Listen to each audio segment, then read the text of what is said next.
That's fine. So I guess we could formally begin. So it's a real pleasure to welcome Bozena Sojka from University of Strathclyde to this inspiring populations session. Bozena is going to speak for about 30 minutes or so on the liminal lives of Ukrainian refugee youth in the UK, and we'll have some time for questions and answers and discussion afterwards. So thanks very much, Bozena. Thank you so much. So thank you, David, for inviting me to speak at this meeting. And Paula, thank you for also organizing and all of our correspondence over the emails.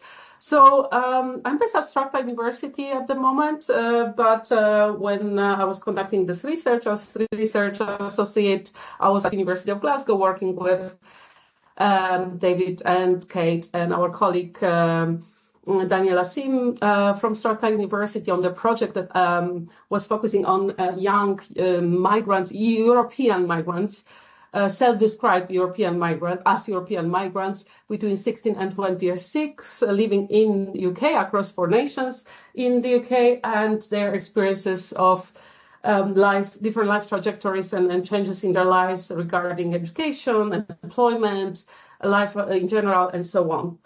So today I'll be presenting on the experiences of young Ukrainian refugees who fled, many of whom fled through Poland and have since relocated to UK, although not all of them came to UK through this journey and came, for example, via Hungary and France and through other places, but they end up living in the UK.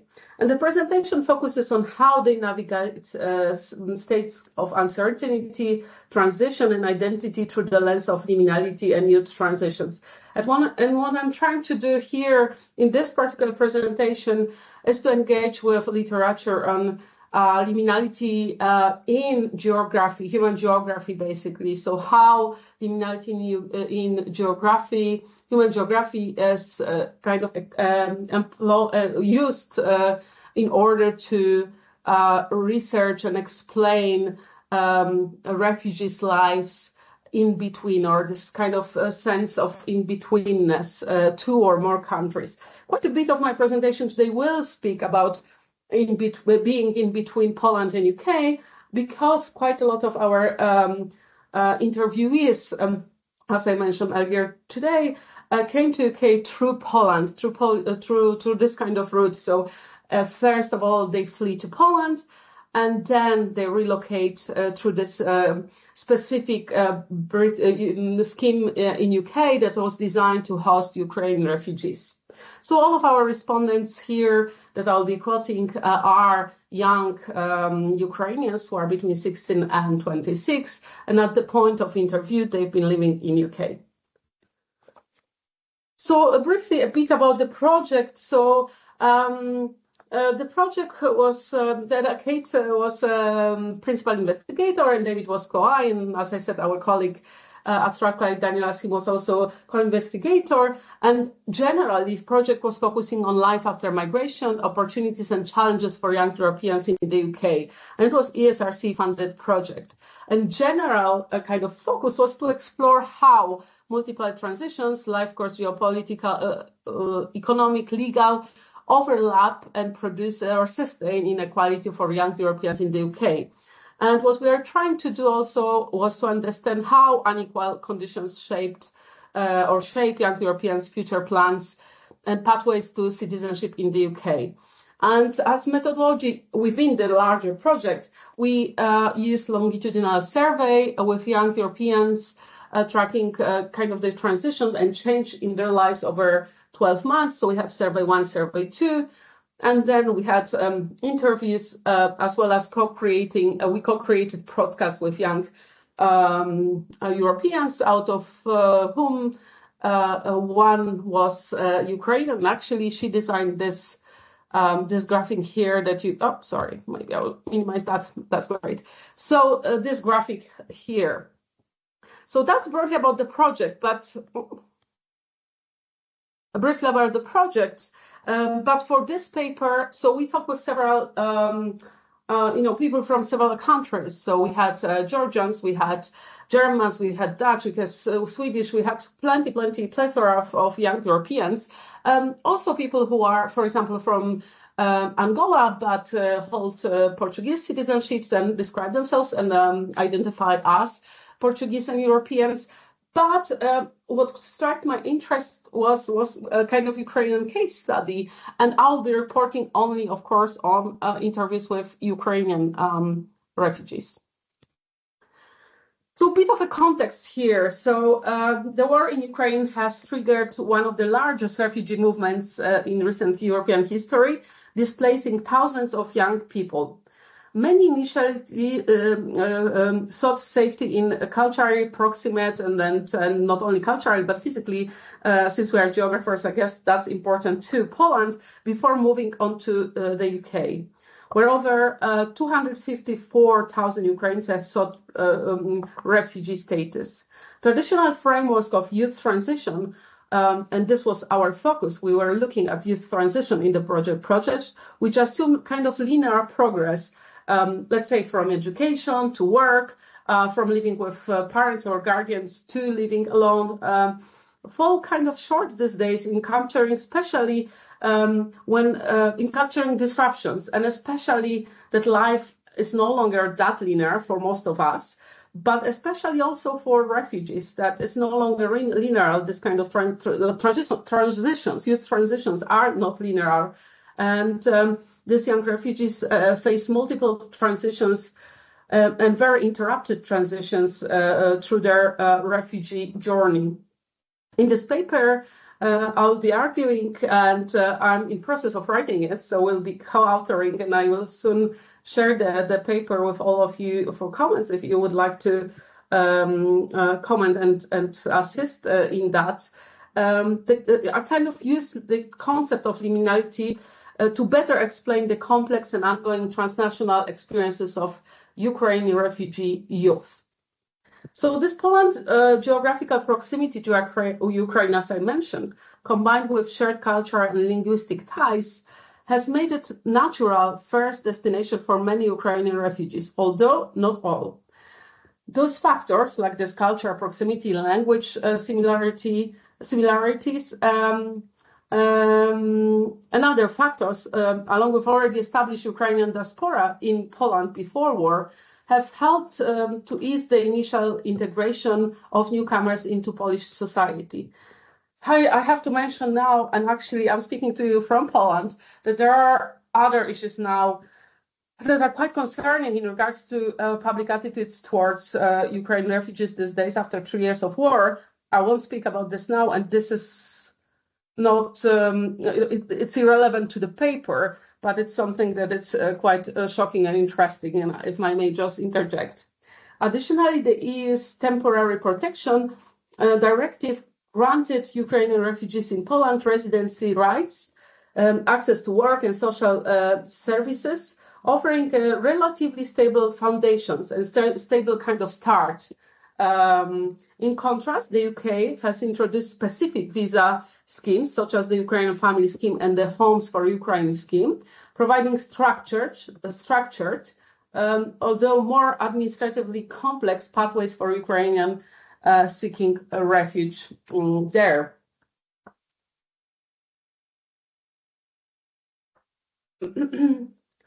And I'm speaking here a bit about Poland, although the paper focuses on Ukrainian refugees' lives in UK, because as I mentioned there, during the interviews, most of them spoke about their lives and desire for some of them to return to Poland and kind of go through their youth transitions there rather than in UK. But I wasn't sure who our audience will be kind of more broadly, so I thought I will be giving a bit of more background. So Poland functioned as both a refuge and a launchpad for many Ukrainian refugees. Its cultural and linguistic proximity provided immediate safety and a sense of familiarity soon after displacement. However, for many, Poland was also a temporary transit zone, a stepping stone before pursuing kind of perceived at that time, and this is according to our interviews, better opportunities in UK. The dual role created complex and layered perception of Poland simultaneously. So Poland was perceived at the beginning by our interviewees as kind of simultaneously a safe haven and kind of a safe first step towards UK, but also it was perceived at the beginning of the war and at the beginning of our young people's journey through Poland as unstable playing ground. And here, thinking geopolitically, no one 3 years ago, no one was sure if war would spread more widely. So a lot of young Ukrainian refugees had a desire to basically flee as far as possible from Ukraine and potential danger. So this deeply influenced this kind of sense of insecurity and danger, influenced refugees' evolving sense of belonging and uncertainty about their future. So in terms of analytical lens and here we're using liminality in this paper, this concept is basically kind of has its roots, if I may say, in anthropology, and it's described as the sense that people have of in-betweenness. And this is also the in-betweenness. It's often actually used also in migration studies. And especially, I think it was brought by researchers from Sheffield when describing kind of Polish migration to the UK in post-2004 era. So it's this kind of in-betweenness, this liminality is a state of that it's marked by ambiguity, transition, and transformation. So that's why I thought that bringing up kind of youth transition concept with concept of liminality in the context of migration or refugee, forced migration studies, it's quite interesting because I think all try to describe quite similar thing. Originally, it was used to explain a kind of rite passage, but liminality now is applied in migration studies to capture the complex, non-linear journeys of refugees. And in youth transition studies, the latest developments, theoretical developments, also speak about this non-linear youth transitions. So that they are not that clear-cut as it used to. For example, after finishing university, people went to work, and they worked in one place of employment for several years and so on and so forth, perhaps lived in one place. Our lives are more complex, and therefore refugees' lives are even more complex, if you like. For young refugees, it reflects this complex of liminality, being caught between countries, life stages, and cultural identities. In this case study, in our case study, in my case study, neither fully integrated into the UK or able to return home. Liminality highlights both the uncertainty they faced and the potential for personal growth, helping kind of this concept, I think, will help or is helping to understand their emotional and practical challenges that they faced and shared with us during the interviews. So the concept of liminality, when applied to migrant and refugee youth, liminality becomes both a legal and psychological condition. And Ni and Gillan describe uncertainty of asylum-seeking youth as living in double liminality. So we all have certain dose of liminality. All migrants definitely do have liminality in their lives, and this kind of they are living in a state of liminality in being in between two countries or more if they move around a bit more. But refugees experience this dual liminality. So it's like kind of liminality on steroids, if you like. So they're caught between childhood and adulthood and between home and host countries. And similarly, for example, Hopkins and Hill explore how young refugees navigate this multiple cultural identities and uncertain legal statuses, leading to fragmented senses of belonging and identity.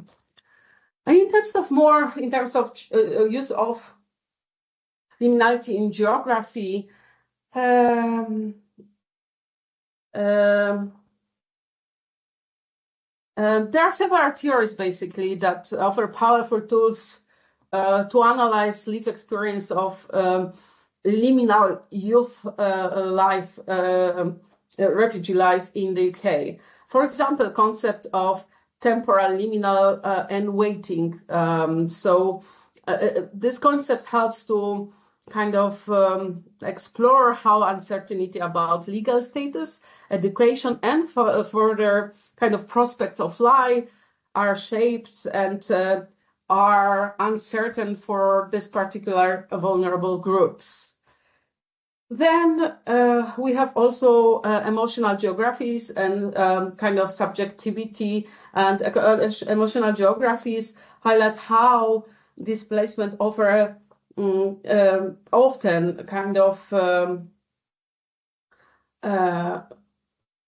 is linked to broader border politics and how young refugees are experiencing this border politics through the unstable status, for example, and how their lives are precarious and how their life is marked by constant waiting and uncertainty. And of course, we have to also look at post-colonial and decolonial perspectives. Those are also important, and this border politics and post-colonial perspectives show us kind of how young people navigate systems of surveillance and, in our case, what I would call neo-racialization and exclusions and precarious legal statuses. And here, of course, I just mentioned like two of the authors that look at kind of places and spaces on post-colonial uncertainty in the refugee context. But of course, in the paper also draw on work by people like Bahabba and her, and then the kind of the paper on location. Then, of course, notion of orientalism by Said from '78, on Mabembe of necropolitics. But more details on that in the paper. So in this particular paper, the research question that I asked when looking at the interviews with refugees from Ukraine was, how do young Ukrainian refugees experience liminality between Poland and the UK? And usually, and I kind of like to use a lot of quotations from different interviewees, but I want to do something else and kind of also develop my thinking and my writing differently, especially being motivated by some writing in human geography, and rather than presenting quite a lot of quotations from various respondents, I'll focus in depth on one particular story, following for a nuanced exploration of complex experiences and illustrating how the theoretical concepts of liminality plays out in real life by grounding it in the concrete example of one particular person. In paper, I include 3 stories, but for the purpose of this presentation, I will focus on one. So today I'm presenting a story of Anna, a 25-year-old Ukrainian PhD student studying online at the university in Ukraine, currently living in a small town in Wales. She arrived in the UK in June 22 with her Egyptian husband through the Homes for Ukraine scheme. And they are now expecting their first child in Wales. Anna's story offers a stark and deeply emotional account of liminality in its most unstable and volatile form. From a life marked by educational ambition and middle-class stability back in Kiev before work, she has been thrown into displacement, exploitation, and social marginalization. Her experience illustrates liminality not as a passive kind of stage, but as a contested space where she must navigate unpredictable institutions, shifting social environments, and evolving emotional challenges. Through extended quotations from this particular interview with Anna, We witness how her identity, sense of security, and future aspirations are disrupted, but also negotiated and reshaped in real time and within her capacity to do so. Anna opens with a memory of wholeness, a life in Ukraine filled with academic and entrepreneurial ambition. This one day become, I will perhaps leave you listeners to leave the quotations, but I will continue with a fragment of it. So this one day that she mentioned becomes the rupture that throws her into liminality. The life she was constructing collapses into a void. And Turner's notion of liminality as a moment out of time, and Turner was a person who came up with the term liminality, concept of liminality, this kind of a moment of out of time, is literal here. The future she was pursuing is destroyed. And what follows is improvised, reactive, and deeply uncertain. So there's no planning, no ambition. There is ambition as kind of a desire for future, but there's also state of deep uncertainty and not knowing what is to come. Here, this particular quotation reflects the affective liminality of war. So highlighting how emotional displacement persists even in physical safety. So now Anna is safe, right? Speaking from Wales, far from the front lines, Anna described a deeply personal loss. So you can be away, you can be safe. However, the memories are there. So she mentions, my friend who died on the battlefield. So this kind of captures, I think, this emotional distance often unassumed in exile. I think it's particularly interesting in terms of this liminal state of mind. Her grief is not abstract or mediated through news or secondhand accounts, but it's really direct. It's intimate and it's embodied. This illustrates how war produces an ongoing in-between state, liminal state. She is geographically removed from Ukraine, yet emotionally anchored to its violence. Her presence in the UK does not resolve her experience of displacement, but intensify it in some sense, as she carries the weight of loss across borders, living in safety, yet suspended in mourning.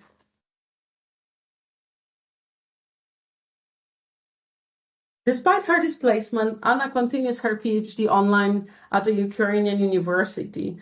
And I haven't, I think, mentioned here in this this presentation, but she tried to study it or she tried to apply for study at one of the universities in Wales, but because of her status at the beginning, it was impossible. And she was asked to pay like overseas fees, so she was unable. So she decided to just continue online studies in Ukraine. Her research shifted from global mobility to employment relationship, reflecting her own precarious position as a migrant woman in the UK labor market.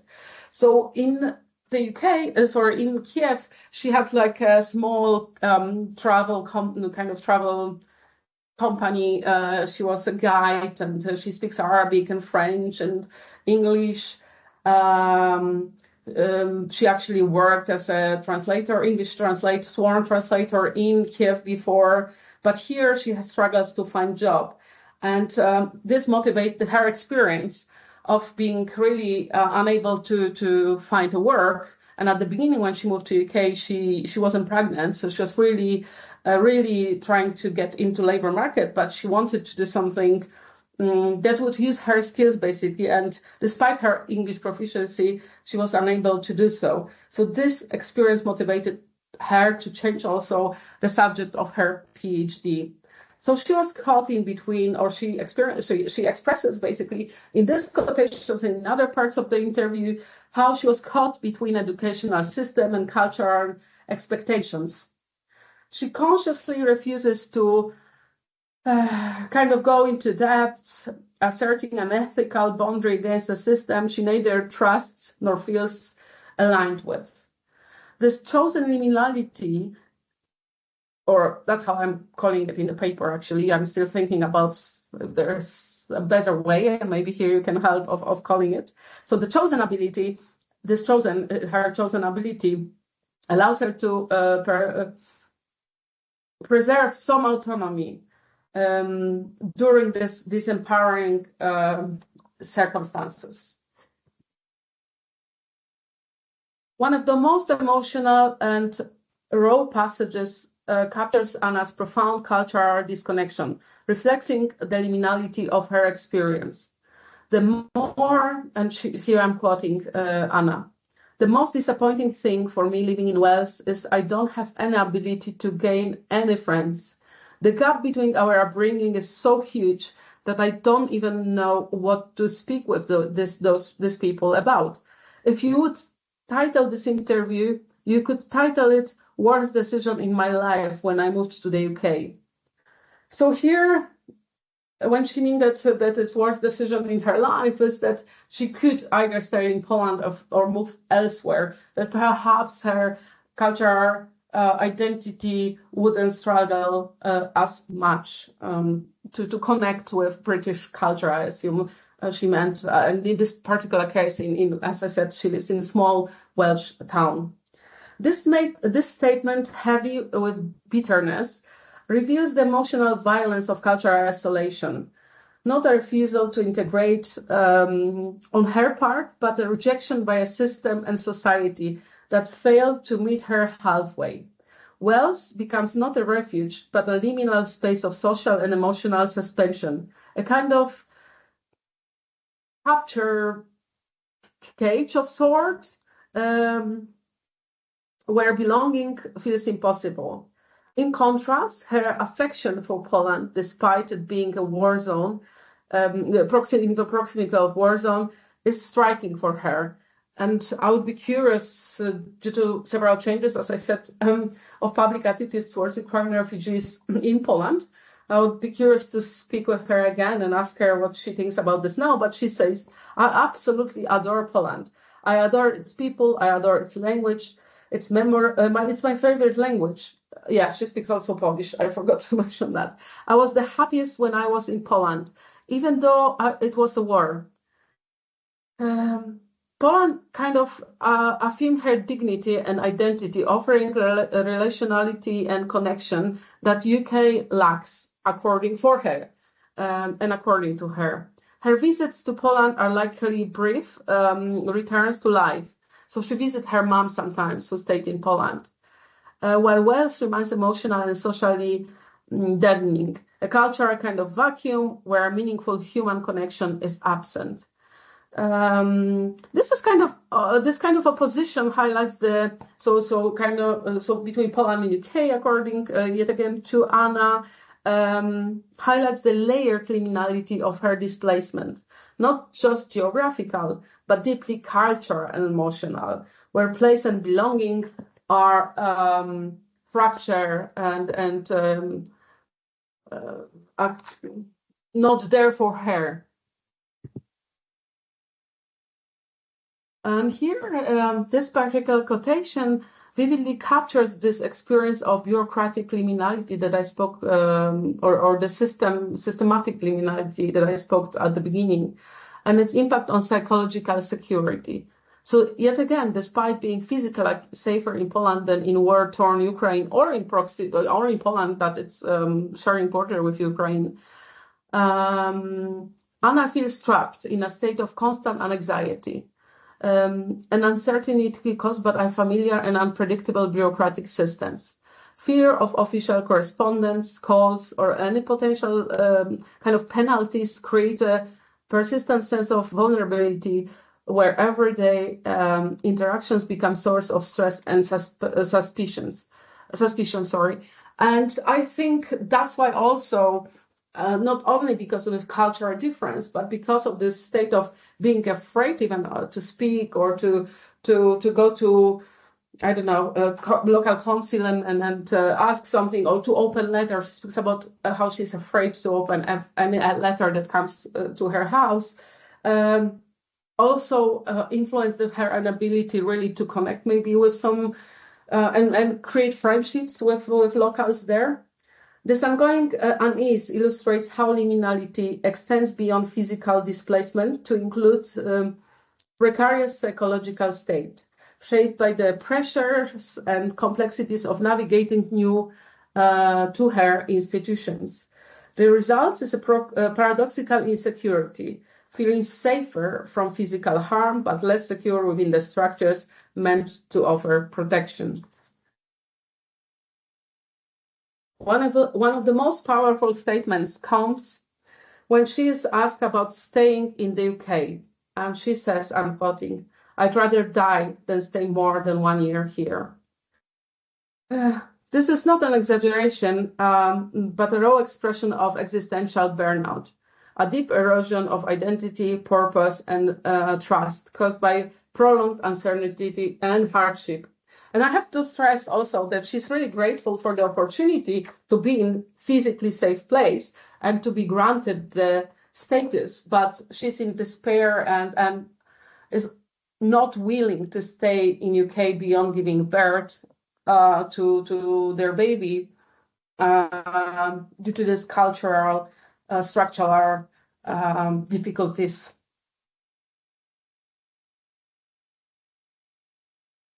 Anna's final words reveal a profound form of resilience within liminality.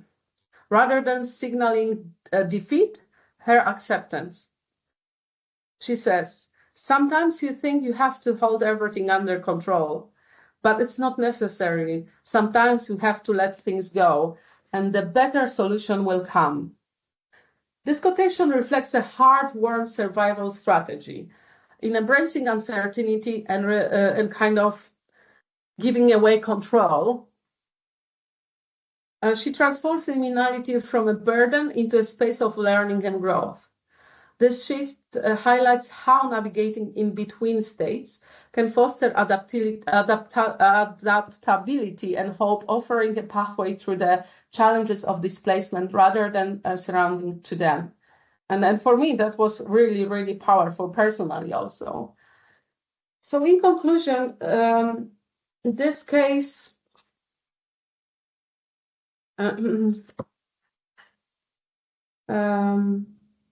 vividly illustrates how liminality triggered by war and displacement shapes every aspect of a young refugee's life, from emotional loss and cultural disconnection to bureaucratic uncertainty and fractured in identity.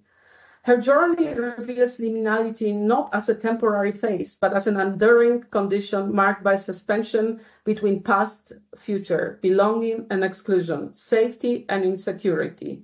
Yet, with this in-between space, she also finds resilience, learning to let go of control and adapt to uncertainty as a strategy for survival. By centering her lived experience, this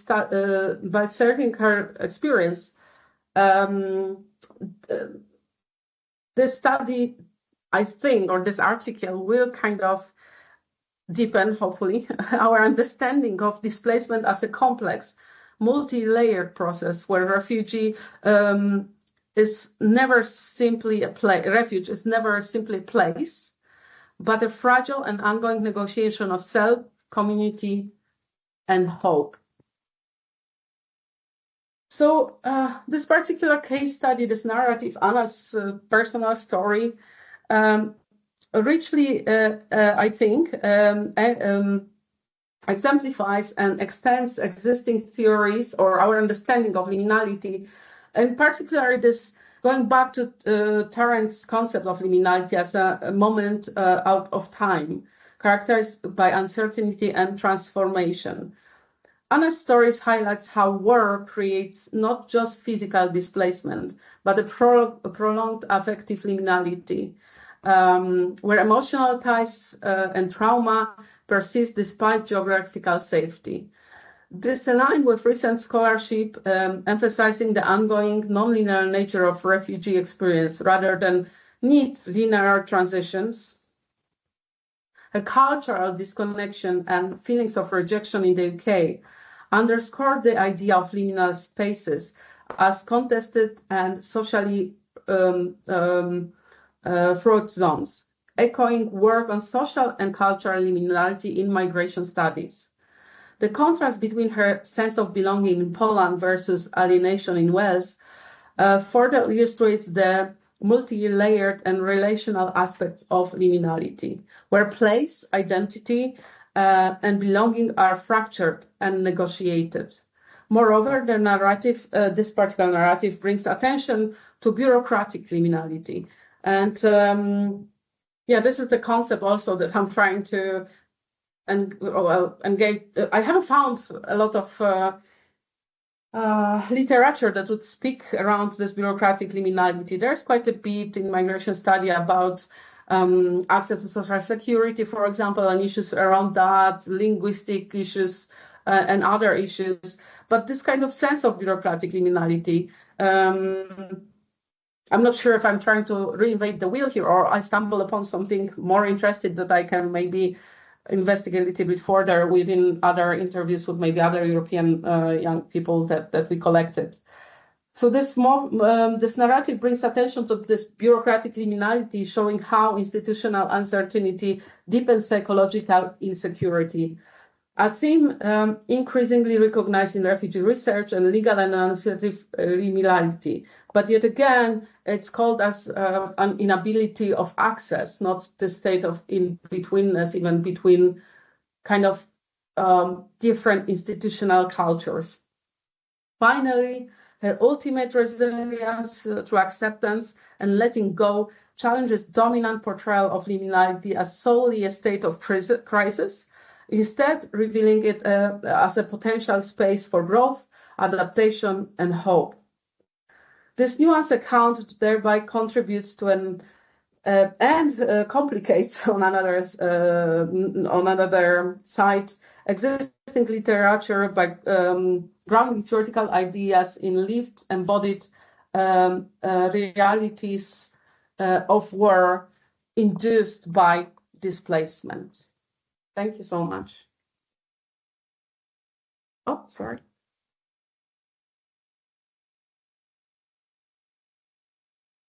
Sorry, I was reading about, I wanted to really focus and not, just to be precise with my words, because I tend to wobble around sometimes when I present, so hence the notes.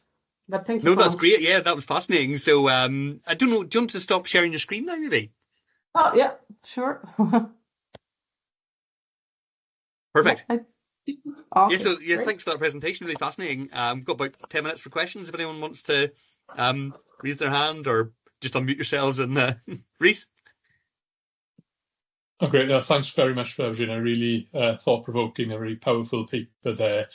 I have a question, but it's not so much on the liminality aspect, more on the kind of policy implications, and I guess here, which is, what lessons do you think there are for policymakers, and again, for academics as well, really, in thinking particularly about the nation of sanctuary? Again, I'm drawn to the Welsh case study here, which is perhaps adding another dimension to it as too.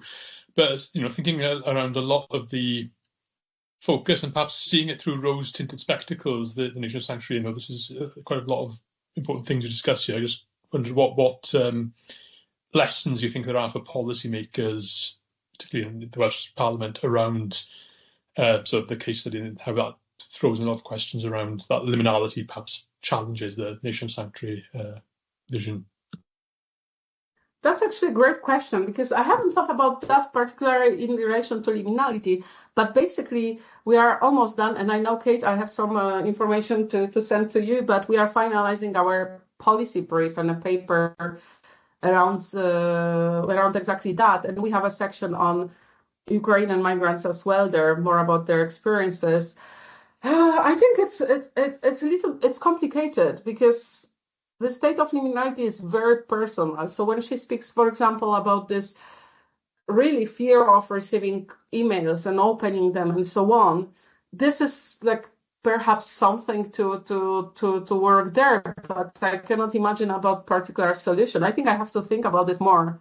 in terms of liminal state and policy implications, because we haven't thought, haven't we, Kate, in that sense? We thought about kind of more broader policy implications. Yeah, I suppose I would say that there's something around this geographical differentiation, and that the nation of sanctuary, I suppose, at the scale of the nation is too simplistic to capture all of these different kind of multi-scalar liminal experiences. And while you were talking, Bozena, I came across, I don't know if you've seen the paper by Janet Banfield on the spatialities of liminality, but that might be quite an interesting thing to put in to this paper and consider the geography a little bit more, because I think that's what, I don't know if that answers your question a bit, Reese, but that's kind of linking, I suppose, the idea of the Welsh nation and the idea of whether it's a sort of inclusive nationalist project of sanctuary. It doesn't quite work when there's these very different locally based, I mean, it's quite relevant at the moment, isn't it? For example, locally based tensions around migration and integration. Yeah, and so we spoke with, for example, Swansea City Council, and they are really open. They're really assisting. Their city of sanctuary. Swansea is a city of sanctuary and all that. There's lots of organizations that are there, designed helping vulnerable populations, including refugees. But she ended up in like smaller town where there were some anti-migration protests earlier in the year and so on. She doesn't mention that, but she spoke in the interview also about her husband, who is Egyptian, also how he struggles too. So I think it's just also being in very tiny place that recently had some hostility towards, hotels and so on.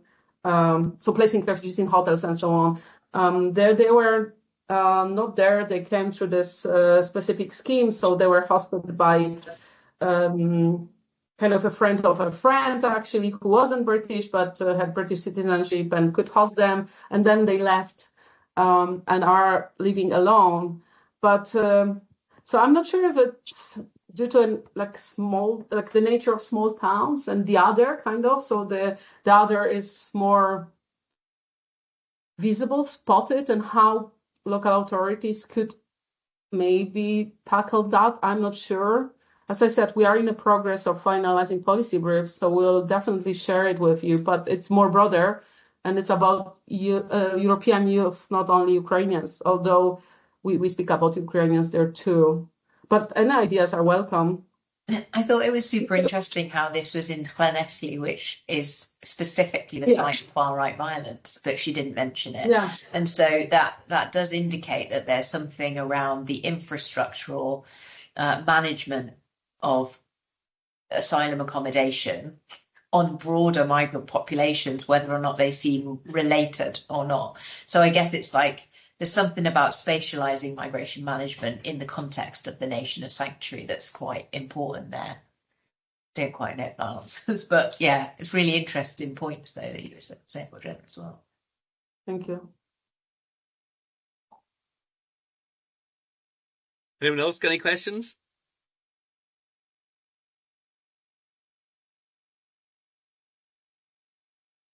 I wonder if I could just ask Bozena about you mentioned the kind of that social class dynamics. There's the kind of the middle class existence in Ukraine, and the war comes along, and maybe even the gender dynamic in terms of the wider context, in the sense that is it the case that people with the resources were able to go to Poland and the UK if they wanted to? And in terms of gender, was the expectation that young men would need to stay behind? Like, how does that all play out in terms of experiences of migration expectations? I think at the beginning there was no rule around gender, so anyone could apply, but you had to find a host. So you couldn't apply like to a scheme. So they had to, you have to match with a host. I think I don't think I had data here, but there's more female with children in UK than male. That's a good question. I think it will be fascinating, actually, project around this middle class life back at home. and an inability to integrate, if you like. Because I spoke with several Ukrainians, including for this project, and I noticed a pattern that if a person had, which maybe it's a pretty obvious pattern, when a person had kind of a cozy middle class normal life back home and then end up, especially if they don't speak the language in a destination country, and their life become quite miserable, of course, not to mention thinking about families left behind and all that, they're really unsatisfied with their lives in host countries, and they struggle.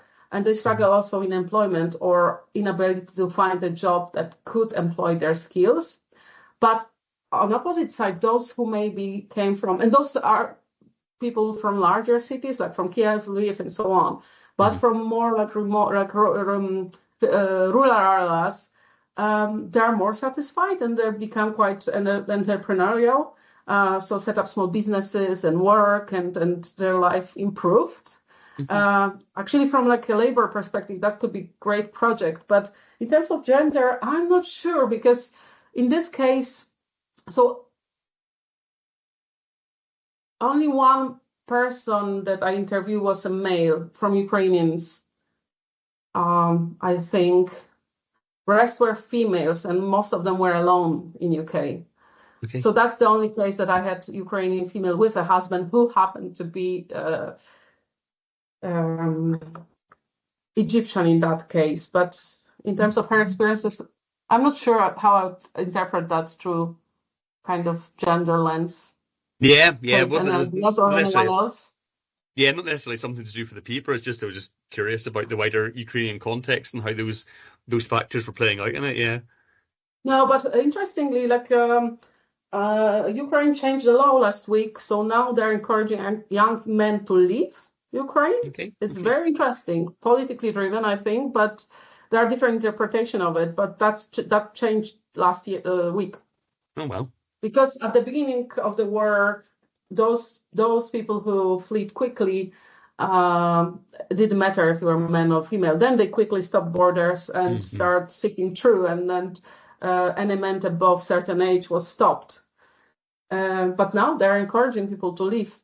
And I think the idea is that they were create a diaspora, and in not nearest future, but in the future will maybe support the independence of Ukraine or whatnot.